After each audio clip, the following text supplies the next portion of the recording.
My ex turned out to be a demon. And that wasn't even the worst part of the evening. Rain braided neon down the windows of his penthouse, the city smeared into watercolor. The place was all glass and steel and expensive quiet. I stood barefoot on the polished concrete, shivering in a hoodie that wasn't mine, holding on to my temper like it was the last umbrella in a storm. Julian leaned against the edge of his desk like a magazine spread. Had come to life, tall, precise, every line of him cut with intent. His tie lay undone, his sleeves pushed up, as if even fabric knew not to get in his way. His voice, low, velvet, dangerously patient, curled into the room. Let's not make this theatrical, Ivy. Right. Because nothing says casual Tuesday like telling your ex you own her soul. He smiled without teeth. Ex is a strong word. We went on 4 dates. 3.5. You ghosted on the 4th. Business, he said. Hell doesn't run itself. The word skated over my skin and left goosebumps behind.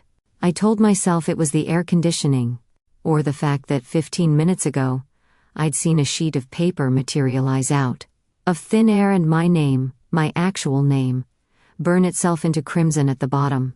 I rubbed my thumb over the tender pad of my index finger. The cut had mostly closed, a thin line where the glass sculpture at the gallery had snagged me. I'd bled on it, swore under my breath, and then Julian had appeared like an inconvenient wish. He turned his wrist, and the impossible sheet fluttered back into existence, catching light that didn't belong to the room. The characters were braided and old, the kind of script you feel in your teeth. My signature glowed a soft, humiliating red. See? He said. No theatrics, just paperwork. That's not paperwork. I pointed. That's an eldritch Etsy order form. Contract, he corrected. Binding. Elegant. Efficient. My laugh came out thin. And how exactly did I sign it? Because the last time I checked, consent is a thing.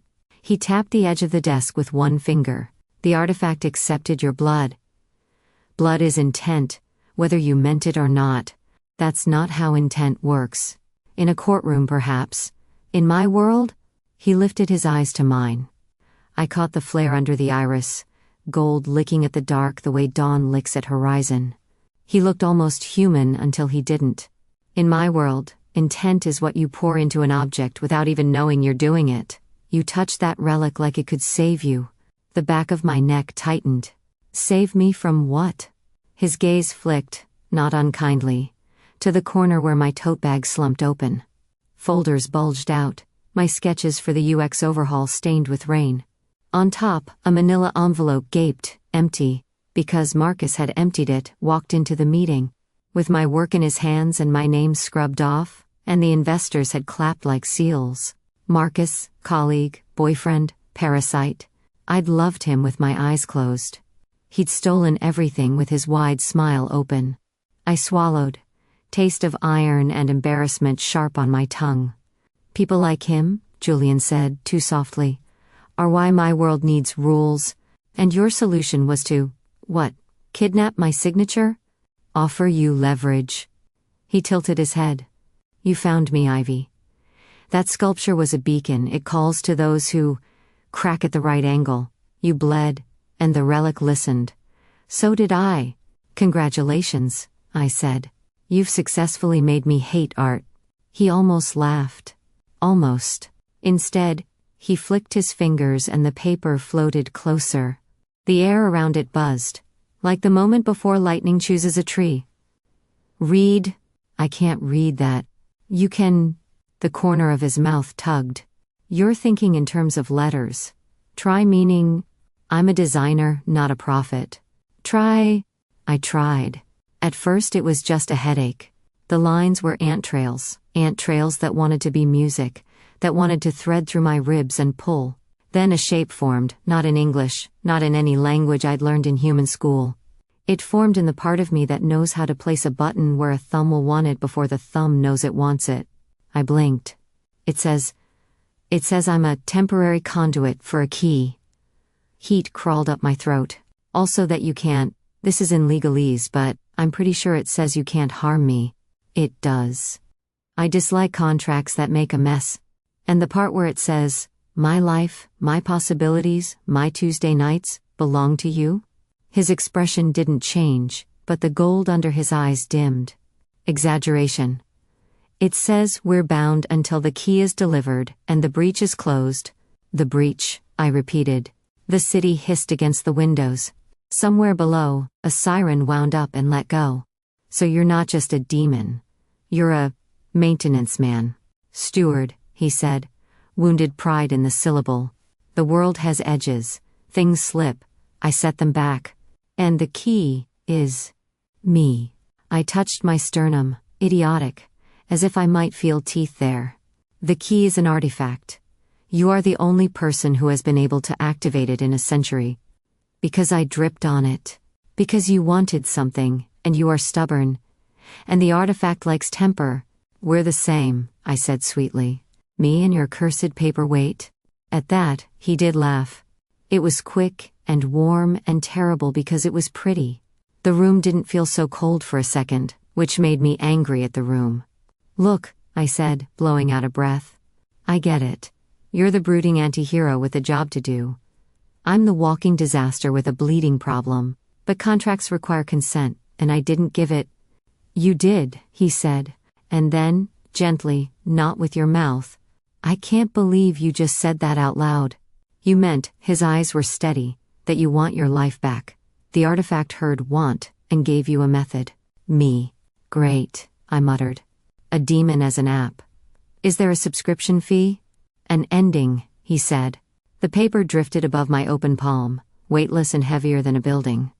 As I watched, the glowing mark of my name pulsed, and the sting in my fingertip answered. A tiny echo. I could feel where the cut had been. I could feel him too, like a second pulse, a rhythm I didn't ask for. What happens, I said, if I refuse? The key remains in play, the breach widens, things come through, they won't care about your portfolio. That's manipulative. It's true. He straightened, and the room moved a fraction, like the building knew who paid its mortgage. You can hate me, Ivy, you probably should, but the contract is the cleanest path out. Deliver the key, close the breach. I'll release you. Release me. I tasted the phrase like a seed. Like you released me when you decided ghosting was a valid communication method? His jaw tightened. I left because I cannot afford attachments that compromise the work. Oh please. I rolled my eyes. You mean you left because you didn't want to explain why the lights flicker when you're annoyed? He didn't deny it. A light overhead buzzed and steadied, like it had just remembered how to be a light. I lifted my chin. The rain had softened, and the city below tasted like wet metal and old dreams. Somewhere out there, Marcus was toasting to my funeral with someone else's wine. Somewhere in here, a contract glowed with my stolen name. For the record, I said, I don't do damsel in distress, or demon in command, noted, and I'm not your conduit. I'm my own. Also noted, and I'm going to find a way to break this, I added, meeting the gold in his eyes until it steadied. I don't care how elegant your paperwork is. For a heartbeat, something complicated moved across his face, annoyance, amusement, a flicker of respect. Then he nodded, a precise little bow that was not entirely human and entirely infuriating. By all means, he said. Find a way. The contract lowered into my hands. It felt like cool skin and warm paper and the future all at once. Outside, the rain paused as if it too was waiting for my answer. I folded the impossible thing and tucked it into my tote, next to the empty envelope where my work used to be. If the world had edges and things slipped, then I would learn where to stand. If demons wrote the rules, I would learn the loopholes. I slung the tote over my shoulder and walked toward the elevator without asking permission. Behind me, his voice followed, mild as weather. Try not to bleed on anything else. No promises, I said, and didn't look back. The rain followed me home like a stray dog with abandonment issues. By the time I stumbled into my apartment, everything clung damply, my hoodie, my hair, my mood. My place was a studio that tried to be optimistic about its square footage. A single lamp glowed over the mess I called decor. Piles of sketches leaned against the wall, a laptop with 3 unpaid bills blinked passive-aggressively. On the counter, And my cactus in the corner looked one bad week away from joining a support group. I tossed my tote onto the couch and kicked off my shoes. One fell over, surrendering instantly. "Cozy," said a voice that shouldn't have been there. I yelped. Julian stood by the window like he'd been invited. Like he hadn't just broken into my very small, very mortal space. Rain slicked the glass behind him. The city lights cut sharp lines across his shoulders. "Do you own a doorbell?" I demanded. "I knocked," he said. Perfectly serious. "When?" "During the thunder." His eyes moved over the chaos of my apartment, with faint disapproval, like the mess personally offended him. I thought creative people thrived in disorder. This feels more like surrender.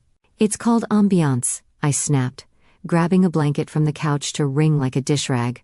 "And what are you doing here?" "We have rules to discuss." "Rules," I repeated flatly. "Right. Because demons are famous for loving rules." "Exactly." He stepped further inside, hands in his pockets.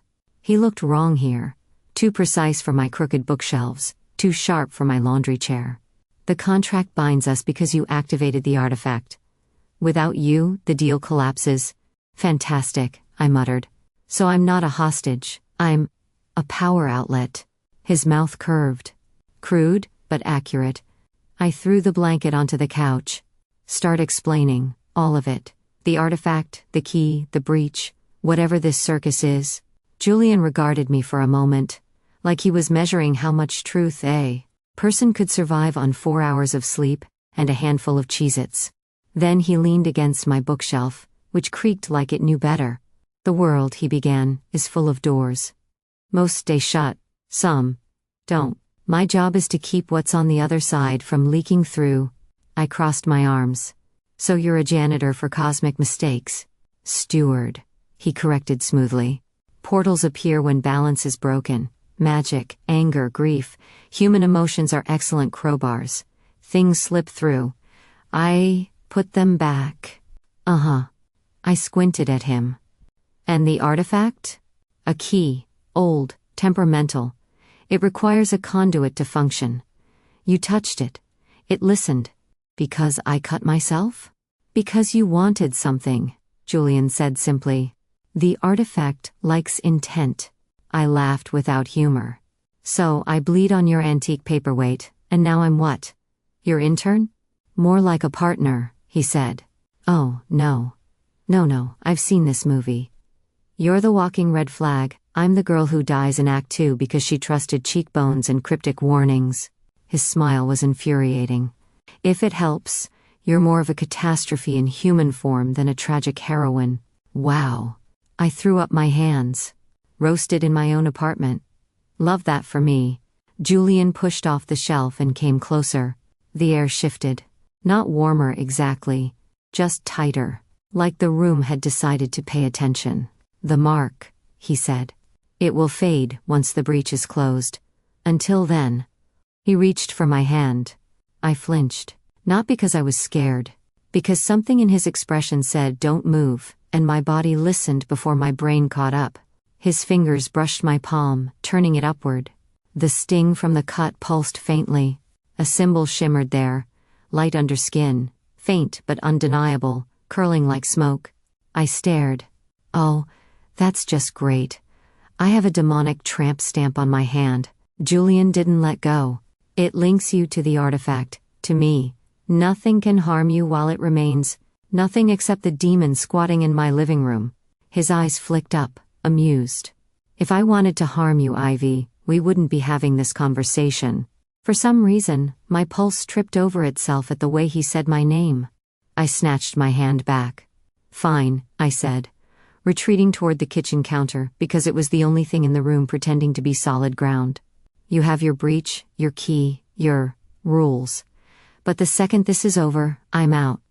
Contract or no contract."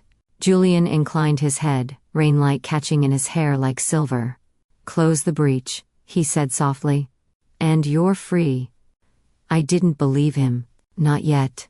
But the mark on my hand burned faintly, like it knew things I didn't. The third eye sat between a nail salon and a tax office like a punchline nobody explained. Its sign flickered lavender above the door, promising coffee, curses, and consultation. Inside, the place smelled like cinnamon and thunderstorms. Books leaned drunkenly across every shelf. A crystal ball on the counter balanced a half-empty latte. A black cat lounged beside it, tail twitching, wearing the perpetual expression of someone unimpressed by the universe. "Welcome," the cat said, voice flat as a dial tone. I stopped mid-step. "The cat talks." The cat yawned. "The human observes." Before I could argue with a feline existential crisis, a woman appeared from the back room. She was all purple hair and eyeliner sharp enough to cut glass, draped in a sweater the size of a small nation. "Erica?" I guessed. "The one and only," she said, sweeping forward like she owned both the room and the weather. Her gaze flicked to my hand, where the faint mark still burned under the skin. Her grin widened. "Oh, sweetheart. You've been busy." I held up both hands. "Look, I didn't mean to sign anything demonic. No one ever does." Erica pulled a chair out for me, with a theatrical flourish. "Sit. Tell Auntie Erica everything." I sat, mostly because the cat was watching like it would judge me forever if I didn't. "So here's the deal," I began. "Guy shows up, claims he's a demon, says my blood signed me up for his apocalypse prevention plan." "Julian," she interrupted. My stomach dropped. "You know him?" "Everyone in our line of work knows him," she said dryly. "Tall, broody, allergic to feelings?" "That one." "Exactly." I leaned forward. "I need out. Rip up the contract. Exorcise me." "Whatever lawyers for hell do," Erica snorted, pulling a thick leather book onto the table. The cat leapt down beside it like a paralegal ready to bill by the hour. "Contracts like this," she said, flipping pages filled with handwriting that look like spider legs, "are binding on 2 levels, legal and metaphysical. You can break them. But the price would peel paint off walls." I winced. "Define price." "Power, blood, sometimes firstborn children," Erica said cheerfully. "The classics." "Yours?" "Probably power." "That artifact doesn't choose conduits lightly." I blinked. "Conduits?" She tapped the mark on my hand. "It likes you. Which means other things will too." "Other things," I repeated. "Demons, spirits, opportunists," Erica listed, like groceries. "The whole underworld reads gossip blogs." Words out, you lit up the artifact like a Christmas tree. My mouth went dry. "So I have fans now?" "Stalkers," she corrected. "The stabby kind." Before I could panic properly, the door chimed. Julian strolled in, all lazy smiles and rain-slick hair, like he hadn't crashed my life 48 hours ago. He glanced at Erica, then at me, then at the open book on the table. "Consulting counsel?" he asked mildly. "Trying to find a loophole," I shot back. Julian's smile sharpened. "By all means." Erica watched him like one might watch a cobra at a tea party. "You're letting her sit in the middle of this mess with zero protection?" "She has me," Julian said simply. I threw up my hands. "Oh good. The walking red flag speaks." Erica smirked, enjoying this far too much. Meanwhile, the cat leapt onto the counter and announced, "Payment required." "For what?" I asked. "Information." Its tail flicked. 1 pack of ginger snaps per prophecy. I stared. "You can't be serious." The cat blinked slowly. "Do I look like I joke?" Julian murmured, "Pay the cat, Ivy." I dug a crumpled cookie pack from my tote, "Don't ask," and slid it across the counter. The cat bit into one with dainty menace. "Other demons will come," it said around crumbs. "They smell the artifact on you." The room went very still. Even Erica's grin dimmed. I swallowed hard. "Define come." The cat licked its paw. "Hunt, kill, take." Julian's smile vanished like someone flipped a switch. "Lovely," Erica said, closing the book with a snap. "Congratulations, sweetheart. You're officially bait." Julian's penthouse didn't feel like a home so much as a pause in motion. The walls were too bare, the furniture too sleek, like everything was waiting for permission to leave. At night, with the city glowing through the floor-to-ceiling windows, it felt even more temporary, Like the world outside was real, and this place was just holding its breath. I shouldn't have been here. That was the thought on repeat as I followed the faint sound of a voice, Julian's voice, threading through the hall. It wasn't English. Wasn't anything human either. The syllables were low and rough, curling through the air like smoke that burned instead of warmed. I stopped just short of the open doorway. The portal floated above the floor like a coin spinning on its last edge. The edges shimmered pale gold, and on the other side was nothing I had a name for, a sky. Too dark for stars, a shape kneeling in shadow, the kind of silence that feels alive. Julian stood with his back to me, sleeves rolled up, tie abandoned on the table. The language spilled from him smooth and certain, the way some people play piano without needing to look at the keys. I didn't breathe until the portal flickered out like a dying bulb. "You can come in," Julian said without turning. I stepped into the room, hugging myself because the air felt colder here. "I didn't want to interrupt your, demon Zoom call." He half turned, expression unreadable. "Council report. Of course. Every 9 to 5 needs one." Julian ignored the jab and crossed to the window. The city stretched out beneath him, towers and headlights and people, who would never know how thin the walls of their world really were. "What was it about?" I asked. He hesitated, like the answer weighed something. "The breach. It's growing faster than expected." I leaned against the back of the couch. "And you're the guy with the cosmic duct tape." That almost made him smile. Almost. Instead, he said, "When I close one, another opens. Some days I wonder if I'm solving anything at all, or just delaying it." Something in his voice cracked on that last part. Not loudly, just enough to make me look closer. For the first time since I'd met him, Julian didn't feel like marble and contracts and sharp edges. He felt tired. The kind of tired that sleep doesn't fix. "Is that why you look like you carry the weight of 6 centuries?" I asked softly. He glanced over, eyes catching the city lights. 7. I blinked. "Centuries?" Julian nodded once. "Long enough to lose things. People. Names you keep carrying even when there's no one left to answer to them." The room felt heavier. Like those names were here with us, shadows standing polite and silent. I wrapped my arms tighter around myself. Why keep doing it then? This balance act. His gaze returned to the city. Because someone has to. The simplicity of it hit harder than any speech could have. No glory, no reward. Just duty running on fumes. I didn't know what to say to that. For a moment, neither of us spoke. The hum of the city filled the space between words. Finally, Julian turned toward me fully. "You should know," he said. "The breach isn't the only danger coming for you." "Erica mentioned the fan club," I muttered. His mouth quirked at that, but his eyes stayed serious. "I won't let them touch you." Something in my chest stuttered. Because it didn't sound like a threat. It sounded like a promise from someone who had already lost too much. For the first time, I believed him. The office looked like someone had taken the concept of soulless efficiency and given it a design award. Glass walls, white floors, plants so glossy they probably had a maintenance schedule. Daylight poured through the windows like it had somewhere better to be. I hated it. I hated it more when I saw Marcus standing in the center of the conference room with my project splashed across the big screen like he owned oxygen and original thought. "And the new UX design streamlines onboarding by 40%, Marcus was saying, his smile as bright as his betrayal. "We'll have the prototype ready by the end of the quarter. My sketches, my layouts, even my color palette, down to the ridiculous shade of blue I'd fought for because trust me, it converts." I pushed the door open. "Wow," I said. "Great work, Marcus. Truly inspired. Almost like you stole it from someone else." Heads turned. The room filled with the awkward shuffle of people pretending they didn't love a public disaster. Marcus didn't miss a beat. "Ivy," he said smoothly, "so glad you could join us. Everyone, this is the freelancer who's been assisting on the project." Assisting.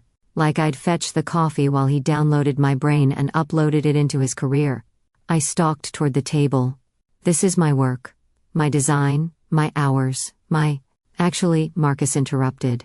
"We've had some concerns. About her methods. I stopped. I'm sorry, what? He shrugged with manufactured regret. We've seen irregularities in the files. Almost like someone wanted the launch to fail. His gaze slid to me like oil. Sabotage. The word hit the room like a dropped glass. My jaw actually fell open. Are you kidding me? You steal my work and then accuse me? Marcus spread his hands, all innocence and fake tan. Look. If she can't defend her process. Oh, she doesn't have to. The voice came from the doorway. Julian. Of course. He walked in like he'd been summoned by the collective tension, all dark suit and easy arrogance, the kind of presence that made the air remember it had weight. Who are you? Marcus demanded. Clearly annoyed his villain monologue had been interrupted. Her lawyer, Julian said pleasantly. I blinked. Since when? Since now. He smiled, sharp enough to cut glass. Do carry on. Marcus tried, he really did. This is a private. But Julian raised a hand, and the lights flickered. Not the normal kind of flicker either. The air itself seemed to tighten, the walls humming like they'd been waiting for this. On the screen, my stolen designs glitched, lines of code unraveling like thread. And then, the truth bled out. Images flooded the screen, timestamps, metadata. Every digital fingerprint Marcus had tried to scrub clean. Emails appeared, his own words damning him with the enthusiasm of a man who thought delete was a spell that actually worked. The room went silent except for the buzz of electricity that wasn't coming from the wires. Marcus went pale. What is this? Evidence, Julian said lightly. You wanted transparency. I provided it. I stared at him. At it. At the way reality itself seemed to lean in his direction when he spoke. The conference table creaked. The glass walls trembled, like they wanted to get out of the way. Marcus backed toward the door. This is insane. She's doing something, some trick. Julian's eyes glowed, just faintly, gold under the surface like sunlight through whiskey. Yes, he said softly. The trick is called honesty. And for one terrifying second, I thought he might actually do something worse. The air held its breath. Julian, I said, barely above a whisper. His gaze flicked to me. The gold dimmed. The tension snapped. Marcus bolted. No one stopped him. Probably because no one wanted to be between him and whatever Julian was. The screen went black. The lights steadied. People pretended to have emails to check. Julian straightened his cuff like he hadn't just hijacked physics. I swallowed hard. My heart was sprinting, lungs refusing to keep up. Because I'd seen power before, money, status, arrogance. This wasn't that. This was older, heavier, the kind of power that didn't ask permission. And the worst part? Some reckless, traitorous part of me wasn't afraid enough to run. I finally exhaled. What are you? Julian smiled faintly. Effective. Marcus didn't come back that day, or the next.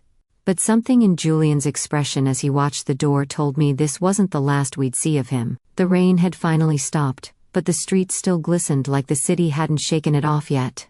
Neon signs hissed above puddles, and somewhere in the distance a siren wailed like it had a personal grudge. Julian walked beside me, unnervingly calm for someone carrying a relic that apparently every demon with a pulse, and some without, wanted to get their hands on. The artifact itself looked insultingly ordinary, tucked in a black case slung over his shoulder like it held nothing more dangerous than tax paperwork.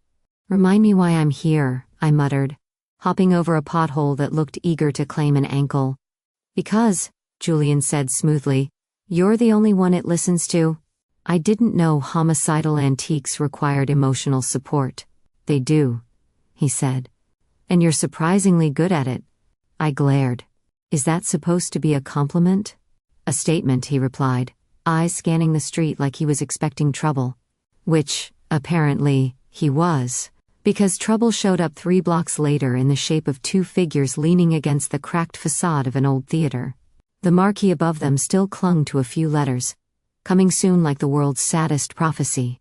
Friends of yours? I asked under my breath. No, Julian said. His voice went colder. Bounty hunters.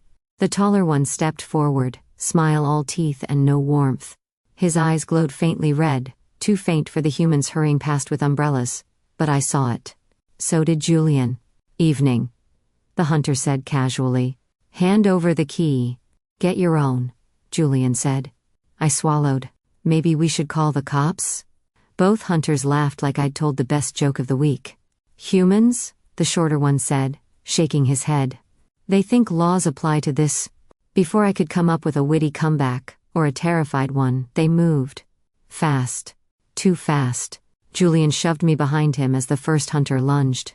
The air snapped, a sound like a flag ripping in the wind, and suddenly the black case glowed like someone had lit a fuse inside it. Magic. Actual magic. It bled from Julian's hands in sharp lines of gold, carving symbols into the air so bright they hurt to look at. The hunter hit the barrier and snarled, skin smoking where he touched it. I peeked around Julian's shoulder. So, this is new? Stay behind me, he ordered. I was planning on it. The second hunter swung something that looked uncomfortably like a sword made of bone. Julian blocked it with a gesture so precise it felt choreographed. Sparks, or maybe not sparks, maybe pieces of reality itself, flew where the blade met the glowing symbols. I should have been scared. I was scared. But some part of me couldn't stop staring at Julian like he'd just pulled off the world's most illegal fireworks show and looked good doing it. The first hunter recovered and raised his hand. The air tore open beside him, a portal, edges rimmed in black fire. I saw claws on the other side, reaching. Julian, I said sharply. That looks bad. It is, he said calmly, like we were discussing the weather. The portal grew wider, heat pouring off it. Julian threw a line of gold light across the gap, snapping it shut with a sound like thunder. And then, because the universe apparently hates me, a second portal bloomed behind us, right into a supermarket. Shoppers screamed as a creature with too many teeth scrambled past the automatic doors, knocking over a pyramid of cereal boxes. Seriously? I shouted. Julian didn't even look back. Close it. Excuse me? I'm not exactly carrying a manual. The artifact will listen to you, he said. Tell it what you want. I grabbed the black case like it might bite. Close, I whispered fiercely. Close, close, close. The portal snapped shut just as the creature lunged. Half of its tail landed on the wet floor tiles before dissolving into smoke. The remaining hunter took one look at the case glowing in my hands, hissed something in a language I didn't know, and vanished into the nearest shadow. The first one followed, limping, leaving the street silent except for my heartbeat trying to punch its way out of my chest. Julian lowered his hands, gold light fading. He didn't look at me right away. Not bad, he said finally. I clutched the case to my chest. Next time, you open the hellmouth in aisle 3. For half a second, I swore he almost smiled. The rain hadn't stopped since the fight. It came down in hard, slanted lines, soaking the world until everything looked like a half-forgotten painting. Julian carried me through the broken doors of the abandoned mansion like I weighed nothing at all. My pride wanted to complain. My arm, currently bleeding down my sleeve, disagreed. The place smelled of damp wood, smoke, and something older, magic clinging to the walls like dust. Broken windows rattled under the wind's fists. Faded portraits stared down from cracked frames, eyes glinting whenever lightning struck outside. Julian set me on the remnants of a velvet chaise that had seen better centuries. Stay still, he said. Wasn't planning on jazzercising, I muttered, clutching my arm. He ignored the sarcasm, kneeling in front of me as he pulled a small kit from inside his coat. Because of course, the demon carried first aid. Why wouldn't he? The cut burned when he tore the sleeve back. You'll live, he said. Glad we're setting high standards tonight, I gritted out. His hands moved with quick, precise care. The light from the single unbroken chandelier caught on the wet edges of his hair, on the line of his jaw. The gold in his eyes had dimmed, shadows pooling under them like bruises made of exhaustion instead of fists. For the first time since I'd met him, Julian didn't look untouchable. He looked human. Almost. Does it always get like this? I asked quietly. The fighting, the portals, everything wanting to kill you, or me, before breakfast? His expression didn't change, but something in his shoulders tightened. It's been worse. That's supposed to be comforting? It's supposed to be honest. I watched his hands as he wrapped the bandage around my arm, movements sure but gentle. He didn't flinch when my blood smeared across his fingers. Didn't comment when I hissed as the disinfectant bit down on the wound like fire. You do this a lot, I said finally. Bleed? He asked dryly. Patch people up. Like you've had practice. Julian paused for a fraction of a second before tying off the bandage. I've seen a lot of people hurt, he said. Not all of them made it. The words landed heavier than they should have. Like names were stitched into them. Names he didn't say out loud. I didn't push. The rain hammered the roof, wind rushing through broken windows like the house was breathing. He sat back on his heels, looking at me like he was checking for cracks beyond the obvious ones. You should rest, he said. I almost laughed. In this haunted dollhouse? Sure. Sounds relaxing. His mouth curved, tired, but real. It's warded. Nothing can cross the threshold without my permission. Great, I muttered. Demon Airbnb. 5 stars. But the sarcasm came out thin. Because the longer I sat there, the more I saw it, the weight behind his calm, the centuries sitting in the lines around his eyes when he thought I wasn't looking. Julian stood, turning toward the rain-slashed windows like he could see something far beyond them. Maybe he could. You ever stop? I asked before I could swallow the words. He didn't face me. If I stop, things break. And you keep holding them together. His silence said enough. The wind shoved against the house again, rattling the glass. I sat there with my arm wrapped in his bandages, the smell of smoke and rain between us, and felt the shift. For the first time, Julian wasn't just the demon with the rules and the contracts and the power that bent rooms around him. He was someone who had been standing in the storm for far too long. And I wasn't sure why it suddenly mattered so much that he didn't have to do it alone. The storm finally wandered off, leaving the night rinsed clean. Behind the mansion, through a doorway choked with ivy, the world opened, into a garden that shouldn't have existed in a place like this. Stone paths curved between flower beds gone wild with midnight blooms. Old lanterns swung from trees, their light soft and gold, glinting off puddles left by the rain. The air hummed with the low music of cicadas and something older, something waiting. Julian walked ahead of me, shoulders uncharacteristically relaxed. He wasn't carrying the artifact for once. No portals, no hunters, no blood. Just us, our breath visible in the cooling air. I sat on the edge of a weathered stone bench. The seat was cold through my jeans, grounding in a way I didn't expect. My arm throbbed under the bandage he'd tied earlier. But it felt like someone else's pain now, distant and quiet. Julian stopped a few steps away, looking out over the garden like it belonged to someone he used to know. The lantern light caught on his profile, softened the sharpness there. I didn't think you'd last this long, he said finally. I blinked. Thanks. His mouth curved, but there was no humor in it. Most people would have run. You stayed? Run where? I asked. The portals kind of ruined my Airbnb options. That almost earned a smile. Almost. But then he turned fully toward me, and the night leaned in closer. I've watched humans face things they shouldn't have to, he said. Some break, some fight. You surprised me. Something shifted in my chest. Because Julian didn't do compliments. He did precision and control, and sentences that sounded like verdicts. This felt different. I stood slowly, brushing damp leaves off my palms. I didn't have a choice, I said, softer than I meant to. You did? His eyes found mine, steady and bright in the shadows.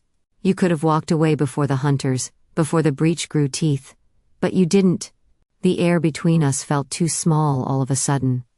I stayed because if I didn't, I said, you'd probably get yourself killed.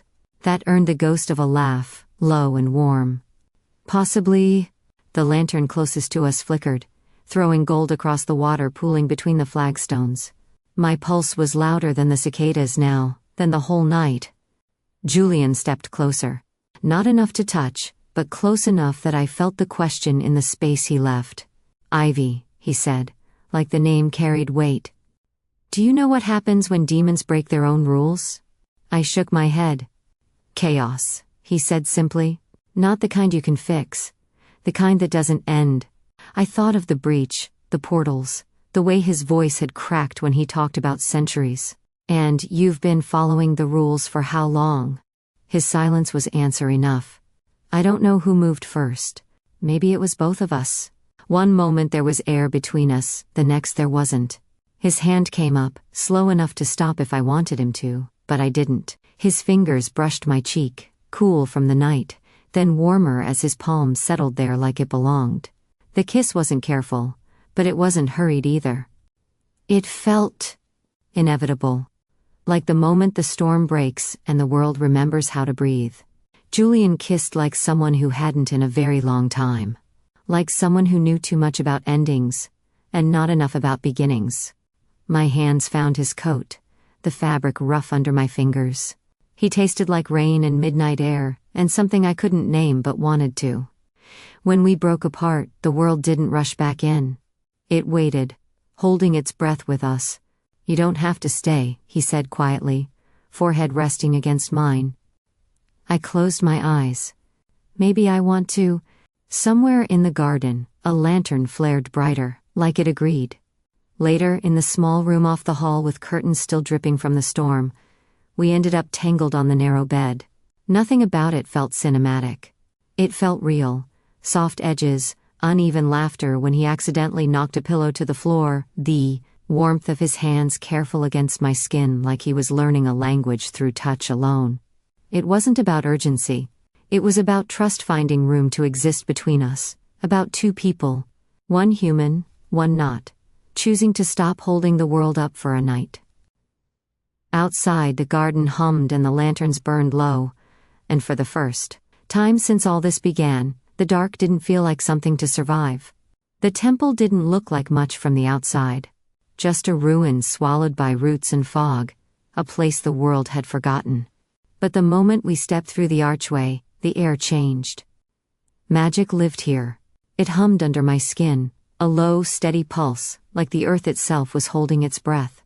Broken columns circled the clearing, carved with symbols that glowed faintly blue. At the center, the portal thrashed like a wound that wouldn't close, edges lined with fire and shadow. Julian set the artifact on the stone altar. The black case rattled like it hated being here. Maybe it did. This is where it ends, he said. His voice was steady, but his shoulders were tight, the kind of tension you only hear when someone's already decided what they're going to sacrifice. Before I could argue, the shadows moved. The hunters from the city stepped into the circle, joined by two more figures I didn't recognize.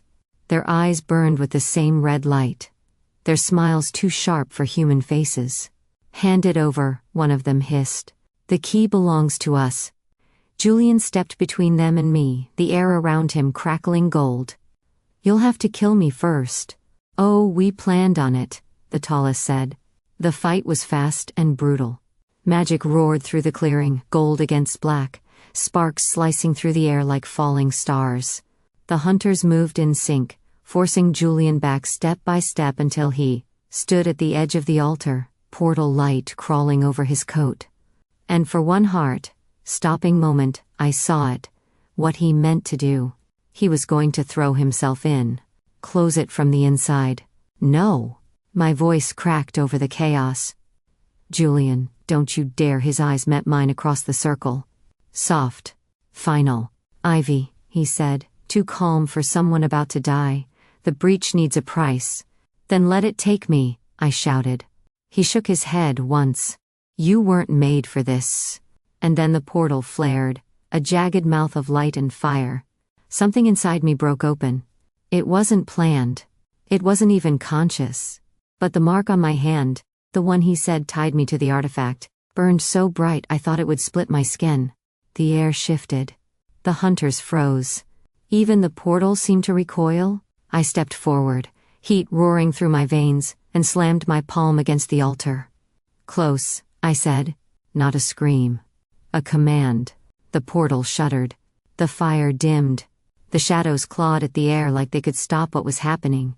But the light from the mark spread through the stone, the ground, the whole temple.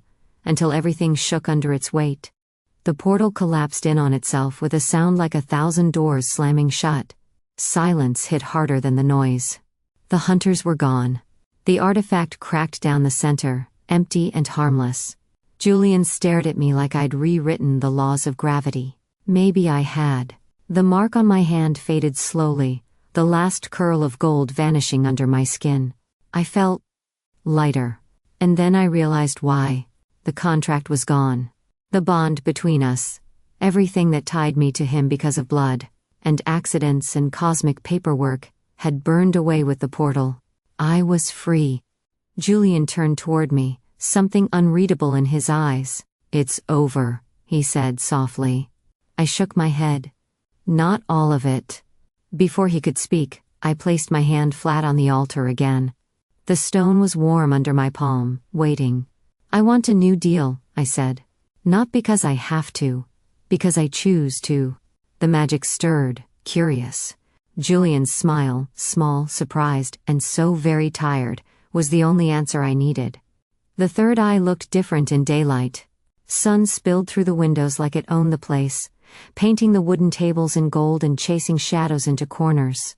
The shelves of spellbooks and chipped teacups looked almost ordinary now, the air smelling more like coffee than ozone. On the counter, Erica's cat stretched luxuriously, tail flicking as it purred at the sunlight, like it had personally negotiated its arrival. Erica herself leaned against the espresso machine, arms crossed, eyes glinting with amusement that was definitely aimed at me. "So," she said, voice dripping with sugar and sarcasm, "the two of you blow up a temple. Nearly die, save the world, and somehow manage to squeeze in a romantic interlude. Busy week, Ivy." I stirred my tea with unnecessary aggression. "Good morning to you too." Erica grinned, clearly enjoying herself. "I do love a happy ending wrapped in paperwork. Tell me, are we signing this one in blood again, or just going steady like normal people?" Julian sat across from me, perfectly composed as always, though the sunlight caught faint traces of exhaustion under his eyes. He didn't rise to Erica's bait. "Neither," he said smoothly. "This time, it's voluntary." I blinked at him. "Voluntary?" He met my eyes, steady and calm in a way that made my stomach flip for reasons I refused to examine too closely. "I want a new contract," he said. "No magic clauses, no hidden terms, just us. If you want it." The words settled between us like someone had cracked a window in a room I hadn't realized was stuffy. Across the cafe, Erica made a dramatic coughing sound. "I'm sorry, did the Lord of Darkness just propose with the enthusiasm of a tax auditor?" Julian ignored her entirely, eyes never leaving mine. I set the spoon down slowly. "So let me get this straight. You want me to sign up for what, exactly?" He tilted his head, considering. "A life that doesn't involve portals trying to eat you. Someone to come home to after closing them." A pause. "Preferably alive." The cat on the windowsill yawned loudly, like even it thought this conversation needed more drama. "And what if I have conditions?" I asked, folding my arms. One corner of his mouth curved. "I assumed you would." Erica leaned in, clearly delighted. "Oh, this is going to be good. What's first, Ivy? No world-ending crises before breakfast? Weekly date nights?" I shot her a look. "Privacy for one." Julian inclined his head gravely. "Granted. And I'm not giving up my apartment," I added. He looked faintly amused. "The one with the broken heater and neighbors who argue at 3 a.m.? "Yes," I said firmly. "That one." "Fine." Erica made a noise like she was watching the best soap opera of her life. "I swear, if you two start negotiating chores, I'm charging for admission." Julian reached into his coat and set a single sheet of ordinary paper on the table between us. No glow. No runes. Just blank space, waiting to be filled. "Write what you want," he said softly. "And sign it if you choose to." I stared at the paper, then at him. At the man, demon, whatever, who had terrified me, protected me, infuriated me, and now sat there like he was offering not power, not contracts, but choice. Slowly, I pulled the pen toward me. Erica sighed theatrically. "Ugh, fine, I'll get the champagne. Or coffee. Probably coffee. Julian's eyes softened when I signed my name. Not glowing this time. Not binding me to anything except the fact that I wanted to be here. I slid the paper back to him. Okay, I said. But if the next portal opens during movie night, I'm renegotiating.